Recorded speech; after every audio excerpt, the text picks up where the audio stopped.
এই ধরনের গ্রামের পরিবেশ, গাছের শীতল ছায়া বসে আরাম করা, এটাও অনেকের কাছে স্বপ্নের মতন। তবে গ্রামের মানুষের জন্য এটি সচরাচর একটি জিনিস। যান্ত্রিক জীবন থেকে অনেক দূরে গ্রামের এই ধরনের সুশীতল ছায়া বসে নিজের জন্য একটা সময় বের করা, এটা সকলের নেশা হওয়া উচিত বলে আমি মনে করি। চোখ জোড়ানো দিগন্ত বিস্তৃত সবুজ মাঠ নিয়ে আজকের ভিডিও। হ্যালো ভাই, আসসালামু আলাইকুম। আমি ওয়াহিদ, গ্রামের ব্লগ শুরু করছি আজকের ভিডিও।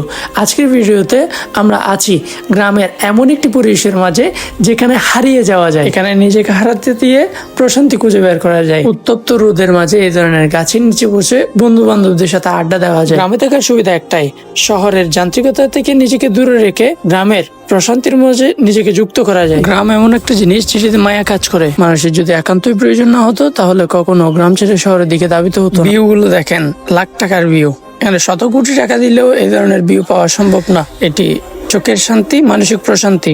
গ্রাম মানে মায়া, গ্রাম মানে ভালোবাসা। গ্রাম হলো চোখের সুন্দর। তো সকলে ভালো থাকবেন, সুস্থ থাকবেন, আমার জন্য দোয়া করবেন। আজকের ভিডিও এতটুকুর জন্য। আসসালামু আলাইকুম।